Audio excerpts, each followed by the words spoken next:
Back at WNST, our friends at Royal Farms, real fresh, real fast. Always the Kona blend in my cup, although I've been dying to try that Brazilian dark roast. Just haven't found it in the morning yet. Royal Farms, download the app. Use that when you're pumping your gas. You'll wind up earning points, get your coffee for free, maybe even some fried chicken and Western fries. Royal Farms, real fresh, real fast. Also brought to you by our friends at Howard Bank.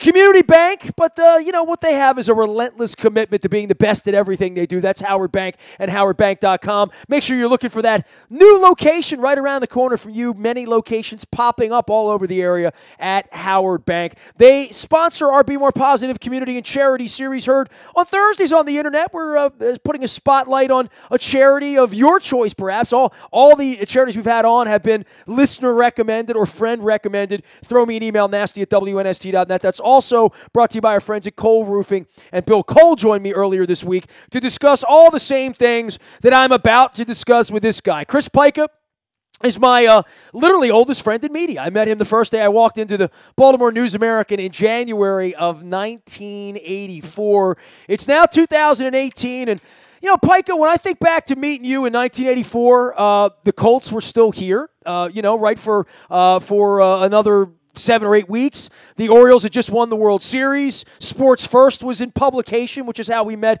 at the News-American in the Hearst. And here, all these years later, the Orioles haven't won. The Fantastic Fans Night really sort of blew my mind, right? It's been 30 years, and watching that 15-minute piece, and it made me think of guys like you and me that have put our lives into sports and just how much this Oriole thing has changed around here in 30 years from we're going to create a new stadium downtown, and the state's going to sign off on it, and it's going to be the greatest thing ever to this franchise becoming the Montreal Expos. It's really something, Chris. Yeah, I was there at Fantastic Fans Night. I was lucky enough to score a ticket to that game and sit in the stands, and it was amazing in the sense that everyone wanted to support an Orioles team that sometimes having a start like that, some of it is what you've got on the field, and some of it's just bad luck. And they had a little bit of both, but people wanted to come out and support, and obviously Everett Bennett Williams was I don't think people realize how ill he was at that point, but one of the what a good guy he was in the end. He in the end is the only reason all of this exists here. We wouldn't have the Ravens either, right? Like if he had just said, "I'm taking the team to DC," that would have been the end of it. I mean, literally, that just would have been the end of it, right? Probably so. But to make that announcement, hey, we're going to get a new ballpark, and the changes that happened to downtown Baltimore because of that, and it wasn't the start. Obviously, Harbor Place was the start of it, and then the City Fair and the things like that all of us remember in our much younger days. But the stadium was sort of the final big piece downtown that kind of tied everything together that Mayor Donald Schaefer was working on and trying to revitalize the city. And now you see everything from Harbor East to what's going on around both stadiums and the downtown area. And those decisions have 30 years later proved very correct for the city. Well, and then there's the Orioles conundrum right now. And look, you work for the Saints, you work for the Falcons, you've been inside of organizations, you know how this works. And you're an Oriole fan, deep down there, you want them to win. You follow them even though you've been down in Atlanta and out of the market here for a period of time. I know what a baseball fan you are as well. Man, break this down for me. Try to make sense of it, Chris. Play my role and, take the phone calls from the fans and try to explain what's going on here. This is as big a dumpster fire as there's been in the history of dumpster fires, going back to 1988 for this franchise. But the problems are more acute because there is no trust in the community. There are no fans left that have that I'm going to support you no matter what and come down and do Fantastic Fans Night. And I guess that's the part that was lost on me of all the civic goodwill that they had built up to get to that point, to get 50,000 people to come out to 33rd Street when they stunk because you wanted to soothe and solve them as a family member is how we felt about the Orioles. Certainly we felt that way about Eddie Murray and Cal Ripken at that point on that team. I don't know what's going to happen in this pigsty, to be honest with you. All these guys at the end of contracts, Peter clearly in a state of decay. No one stepping up. There have been no heads that are rolled. There's been no press conference. There's been no Andy McPhail in a little red sweater apologizing for this or explaining what's going on here. And there are just enormous decisions to be made all across the watch for this franchise, right? Well, I think some of this is a bigger issue, and I don't think we've got enough time to go over this. I got plenty of time. I do sports radio. I mean, the difference 30 years ago to today in across baseball is, this was a different time. You don't have the entertainment options then that you do now. Okay, you have a lot of competition for your dollar, and the Ravens have begun to realize that probably for the first time here recently in the last couple of seasons, certainly last season. Okay. People have choices. They can stay home and watch this on television. They don't have to necessarily invest their money into going down to the ballpark, either stadium, spending for tickets, spending for concessions as part of the fan experience. And so franchises across all four professional sports have had to work very hard to upgrade what they do in stadium to get people to come out. It's not as much of a civic thing. Remember in '88, there was a lot of nervousness. We talked about Edward Bennett Williams. There was a lot of nervousness about the future of the Orioles in Baltimore. And that had gone on since the club was sold from Jerry Hoffberger. So there were a lot of people that said, hey, the Orioles are important to us, and we need and we need to come out here and support and be a part of it. And that went on and on and on well into the Camden Yards era when they were, consistently drawing 3 or 4 million people. Baseball has an attendance problem, and it's not just the Orioles, and we'll get to that obviously, but it's an issue across the league. You've got stadiums that are 50,000 seats. You have secondary ticket markets that you can go, and I've done it, you've done it, and other people have done it. We go to stadiums across the country, and we can find a cheap ticket for $4 or $5, or $10 and get into the ballpark. Okay. Well, the Orioles have caught on to that. They're social media tickets now for $6 out the back door. If you can find them, they're there. But I don't know if he's going to come down and pay $18 to watch this. Right, but that's what I'm saying. It's changed now. Where it used to be that being a season ticket holder for a franchise was a pretty big deal, and of course, it didn't cost as much money. Although probably it's relative to what you're paying now. Okay. But it's the same thing when I worked in minor league baseball with the Birmingham Barons. We would try to push season tickets, but when you have in our case, we had a 10,000 seat stadium in Hoover, Alabama, that wasn't full most nights. So it wasn't, unless you were a company getting season tickets as part of a bigger deal, there weren't a lot of individual season ticket holders. There were some who, were diehards and would do that, but generally, you could walk up and make your own season ticket package and say, hey, I'm going to go out and see 7 to 10 games a year for $5 to $10. Okay. And if you're an Orioles fan, there's no urgency for you to buy a season ticket, even on a 13-game package, when you know the place isn't going to be packed at all.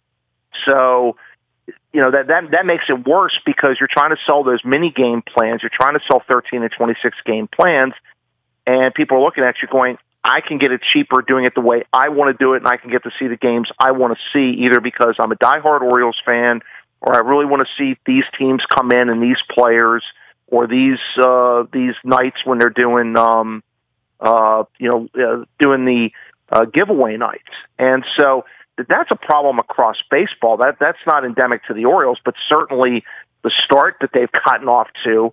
It does not help that, and it doesn't help their bottom line. Well, it also, from a baseball player perspective, that the players used to be involved in the marketing back in the day. Boog Powell and Brooks Robinson kissed every baby, gave your dad a pat on the back and all that stuff. In the modern era, other than them talking about their charity endeavors or sending Adam Jones out to do an RBI initiative or whatever, a lot of it really is kind of a lip service thing on the marketing side. I mean, Marty Conway brought up, he brings up a million great points because, he helped build the damn thing to begin with. It's been getting torn down systematically since the day he left the franchise. But he said they've had 2 television networks here that they've completely sucked all the money out of and done nothing to market their baseball team with, including spring training every year, which is just it's jaw-dropping that they don't market better, but they don't know how to be nice to people. They don't know how to open a door and get into a business. They've sent cease and desist letters to businesses around here for putting an Oriole logo on the wall. It's just a bizarre set of circumstances, and beyond all of that now, you have Dylan Bundy looking wrong. Chris Davis, they get $130 million into him, and he looks like a minor league player. Every one of the key figures from Machado and Duquette and Buck. And you know what, Chris, in a normal place, in a normal league, you would say, well, maybe it's time it gets blown up. We'll find a new executive. We'll go on a job search. We'll go get the best assistant general manager, the best minor league scouting, the guy that ran the Phoenix Suns is going to come here and run the baseball operations, or we're going to go steal the guy from the Ravens or this or that or whatever. No one's going to come work for this organization, dude. You work in that world. You work in the white-collar world of being behind the desk and behind the scenes at Disney World, with the Falcons and the Saints and all of that. You know the inside poker on this. They couldn't get anybody to take the job before. It's a toxic job in the industry. They can't find an expert to come in here or allow an expert, or if someone were seriously going to come in here to run this place, the first thing they're going to ask is, where's Mr. Angelos and how's his health? And who do I answer to around here? Because this place has been dysfunctional for 25 years. Is Brady Anderson going to be working with the pitchers in the offseason and be lockering up here and putting on a jock and running around hitting fungos? Is he going to make in the end, is he going to be the one picking the players? It's a bizarre thing at 100,000 feet because of the owner, because of the kids, and I don't think any of it. We can sit here and blame Duquette. You can blame Bundy. You can fire the pitching coach, the hitting coach. Buck's holding the funeral before and after every game. But they're never going to get anybody as good as Buck Showalter again. That is not a real bar for hiring a manager, come October 1st when they're looking for one. Well, I posed a couple questions to another local media member on Twitter earlier this week, and I think, and listen, having worked in the Saints and Falcons offices, and you had years, and we had a few years with the Saints that weren't very good. What I learned in there is you always try to look ahead. You can't look behind. What's gone is gone, and you got to keep your eyes forward. In positions of management or front office, how do we get better tomorrow? I remember Randy Mueller, telling me, what he would always tell players is, listen, I'm signing you here, but if I find somebody faster, somebody stronger, somebody can catch the ball better tomorrow, I'm going to sign them because I've got to get us better. And that's the way you've got to be in a front office and player personnel. And I guess the questions that I pose there are sort of the overarching questions for me, looking ahead, not looking behind. I'm not looking at mistakes that they made a year ago and maybe not moving players, mistakes they made on the Davis contract. Where they are right now is where they are, and how do you get better from today moving forward, and how long does that take? And to me, it's the question is, are the Suns truly in charge of this franchise? If I'm a baseball executive, I'm asking that question, and you post some of that, and I'll take it a little bit further. By the way, I've heard mom's in charge, just so you know. I mean, like literally. I mean, my moles tell me mom checks off now. If she says it's okay, we can sign Alex Cobb. Like, that's where we are. And that's the thing. It seemed like, at least from some of the reporting that we saw late in March, early in April, that the Suns were really in charge and they were making decisions. So if I'm a baseball executive, that's the first thing I'm asking. Who's actually in charge and who's signing off on this? Secondly, are you going to change the way you fundamentally do baseball business, which has been ploddingly slow at times? Obviously, we know all the issues about how the Orioles use medical to get around contracts, how the length of time it takes to get deals done or to get decisions made or get some sort of, some sort of consensus on what they want to do. That's the second thing. The third thing I'd ask is, if the Suns are truly going to be in charge from a fan standpoint, who do they see in the role of who do they see? And you'll never get to answer that question from any franchise. But the question I would be asking from my standpoint is, who do you see in that role running baseball operations to do this? And is that person that they may want different than who their dad wanted? Because it all seems to set up, and because the elephant in the room is Brady Anderson. The elephant in the room is, can Brady Anderson and Buck Showalter coexist? If Duquette's done at the end of the year, is there some other combination here?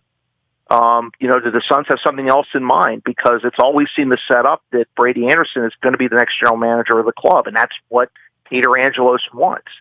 I'd want to know, if it's the Suns, is that who you want to run the franchise? Oh my God, he's Brady Angelos. He's like the third son. I mean, literally, there is no delineation. Control, right? If I'm a managerial candidate, let's say they run Buck out at the end of the year.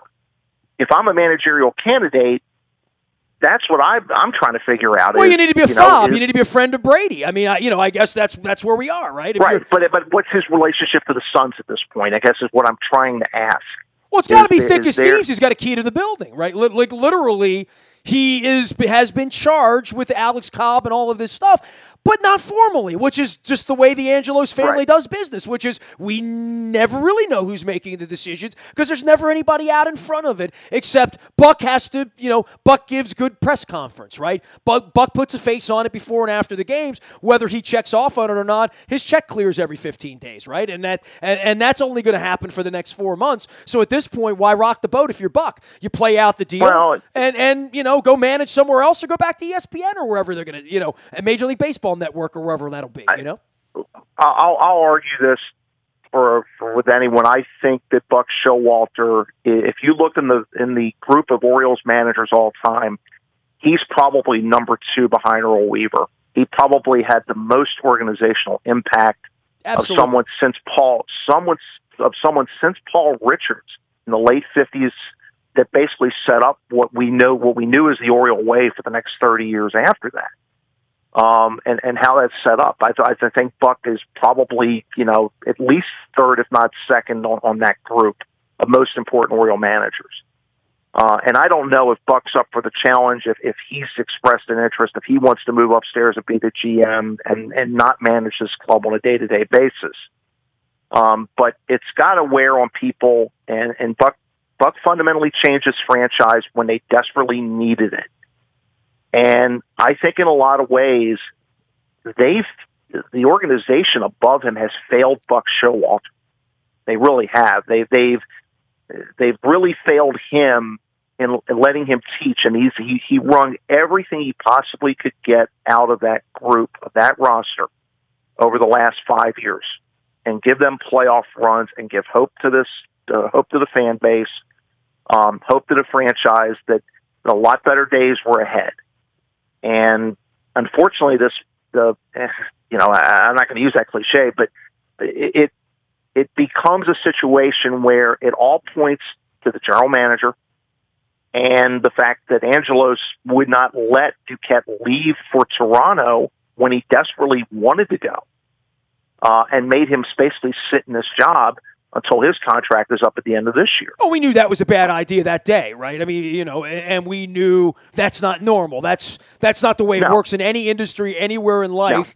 No. And that's the way it's worked around here. So the result has, quite frankly, fit the decision. There's no doubt about that. But the breakup of the band, gets to my point, everything you've answered, which is, well, if there's somebody new that's going to come in, then great. If it's going to be Buck, who's not qualified to be a GM, and Brady, who Lord knows what he's qualified to be besides, a guy to run wind sprints with back in the 90s, I really think that if they're not going to have fresh blood here, nothing's going to change. They're not going to sign international players anymore. I mean, these questions are posed for someone I'm not allowed to ask them to Peter. I guess I'm not allowed to ask them to his wife or his children. Nobody's allowed to ask the questions that we need answers to. But now the Dylan Bundy thing has crept into this, right? Like where the one reason to watch him play every 5 days, even when they get rid of Machado, the Bundy thing is really curious because psychologically everyone on this team is owning 8 and whatever the hell they are today. And last place or 5th place if you're watching Masson. And I think that there's a psychological part of this for all of these guys who have not endured anything of this awfulness as to how to get out of bed and be a pro every day, when things aren't going well. Because the Bundy thing is really, really curious to me because I thought he had more at stake to be the Steve Carlton of the 72 Phillies, right? And, team's going to win 62 games. 14 of them need to be, Dylan Bundy's wins. And that doesn't appear like it's going to happen right now. Listen, there may be something going on with that.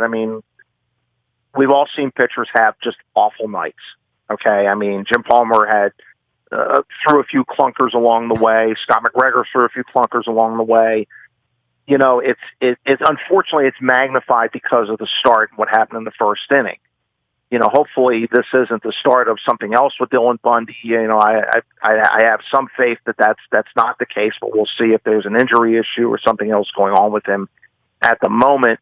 But every pitcher throws a clunker, and you're gonna just you're gonna get the ball 5 days from now and go back out there and try to take care of business for your team again. And he had some good outings early. Like I said, it's magnified because of the start. If Dylan had done this, and the Orioles are 22-10, everybody's laughing about it the next day going, hey, I just had a bad night. Okay. I threw the ball over the plate. These guys they were crushing it. It just wasn't my night. Well, he was matter of fact after the game, which is good to see. It didn't look like he's going to fall apart makeup wise, but this is 3 in a row. It's 3 in a row, Chris, Right. Well, that's what I'm saying. But generally, like I said, if the team's doing well, you get a game like that. Okay, fine. We'll forget about it. Never look at the tape again. Hey, let's fix what needs to fix with mechanics or other things that you're doing. And it's extremely magnified because of the situation the club's in right now. The fact that they came off of a horrible road trip out west. It's just sort of it's sort of the topping on the cake at the moment with that franchise and where they're going to go. But listen, they got to come in the locker room every day, and Buck Showalter seems like he doesn't change. He's gonna coach these guys up.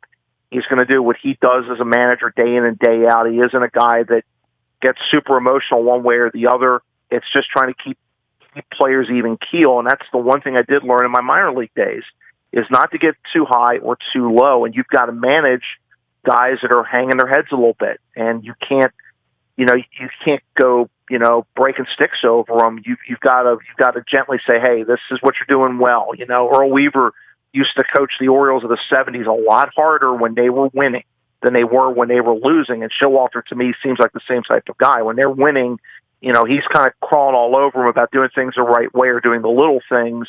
And when you're not having success, things aren't going so well, it's pats on the back, it's encouragement, it's keeping guys' heads up. And that's an important part of being a manager at any level of baseball, and that's why I respect Showalter so much for what he's been able to do with the rosters that he's been handed. He is Chris Pika. He is Blog and Tackle out on Twitter. We're usually talking about football issues, but his Baltimore Orioles heart and his Pig. I keep calling you Pigtown, but you claim that you're from where? It's just Southwest Baltimore. Calhoun Street. Union Square, we'll call it. Union Square. Okay, I just want to make sure Mount St. Joe is what you'll call. That's the neighborhood. And the mighty Loyola Greyhounds, who may or may not win the lacrosse championship this year. I want to get to football and move over onto this, Chris. All of our WNST programming, of course, brought to you by our friends at Al's Seafood in Essex, where I've taken Chris Pika for the delicious crabs and the crab cakes. They're at the foot of Stemmers Run in Eastern at 7:02. Come see them. See Chad the Crab Man. We have an ongoing commercial series we're going to feature all summer, asking Chad the Crab Man about how to pick the proper crabs. I'm telling you, I've got ideas around here. Go see Chad. Pick up a 6-pack on the way out the door as well. Also, while you're in Essex, go see our friends at Pizza John's as well. My mom's favorite pizza, my favorite pizza. I watched the Caps game there 2 weeks ago, and they actually won the game. So I'm feeling good about pizza and the Caps at Pizza John's. So please go down there and support Pizza John's while all things Caps are going on. I'm 1-0 lifetime there. And make sure while you're there, you get the meat sauce on behalf of Luke, okay? He loves the meat sauce. I don't. It's not that I don't love it. It's just I like the regular sauce, but he's a meat sauce guy. I've also started getting olives on my pizza. It's weird. Pizza John's in Essex. Chris Pika is here. All right, football, man. Lamar Jackson, Joe Flacco. You and I have not discussed this at all. Go. Well, listen, at some point, and, you look at what's going on here in Atlanta. Matt Ryan just signed a brand new 5-year deal. Makes him the first $30 million player. The Falcons publicly have said, hey, we feel we've got a 4-year window with Ryan as a possibility to get us back to a Super Bowl. And that's the way his later career is gone. The Ravens, and he doesn't have a ring, by the way. And they screwed up. They screwed up a 3-touchdown. He had a 25-point lead that they blew. Right, okay, exactly. I mean that's. I still see T-shirts and flags down here from people trolling the Falcons constantly in this market. That'll never go away. March 25th is the unofficial holiday for that game. 3/25. But the Ravens. That's nasty. That's not nice. I think it's funny because I had worked for the Falcons. I do think it's kind of funny, but anyway, of course you do. The Lamar Jackson thing is basically the Ravens looking at Joe Flacco from the last couple of seasons between injuries and very inconsistent play, and we can discuss and argue, fans can, about what the Ravens put around Joe Flacco that has sort of put him in this position. But the bottom line is they think that they've got a possible quarterback of the future, and Ozzie Newsome wouldn't make a move like that unless he felt like, hey, we've got some, cap issues that they're going to have to look at with Flacco's contract.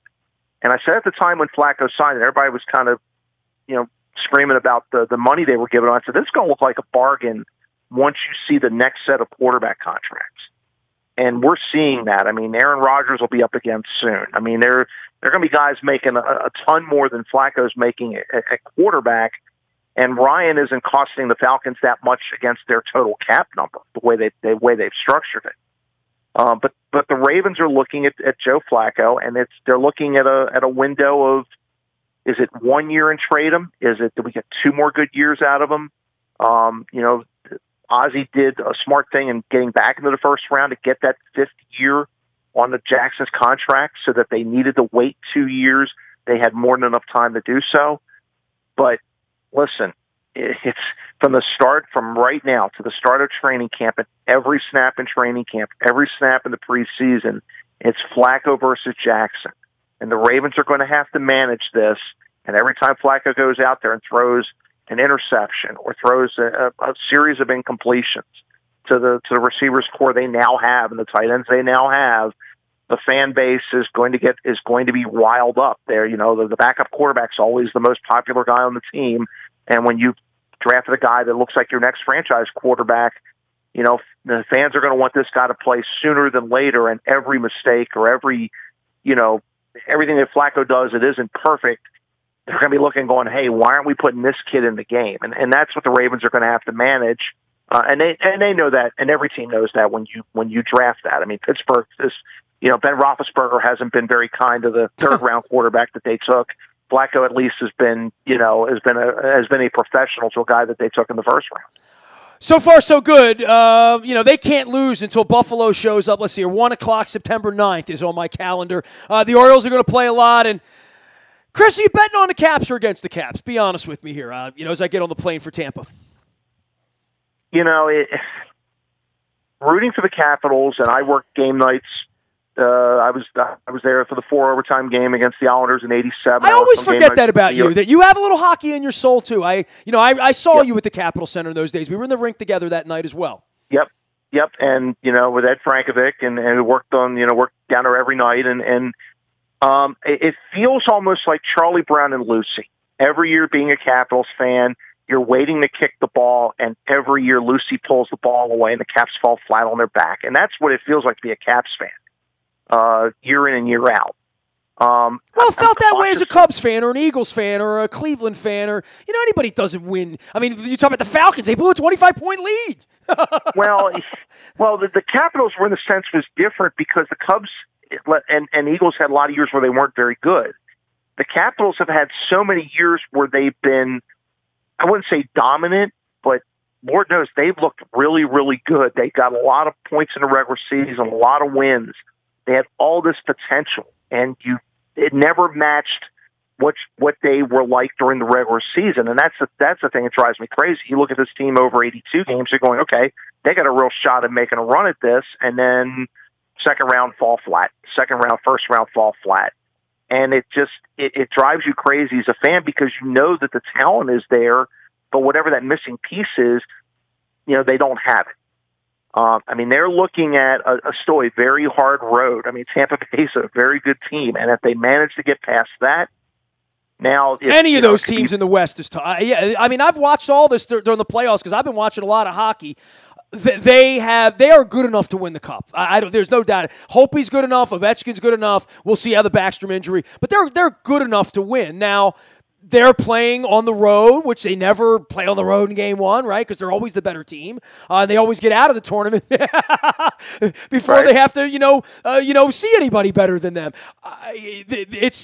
I'm all in. I'm bought in. I know that they're good enough. I'm a Caps fan. I'm numb to the losing. I want to know what it feels like to win. I know what it feels like to lose. I'm used to that.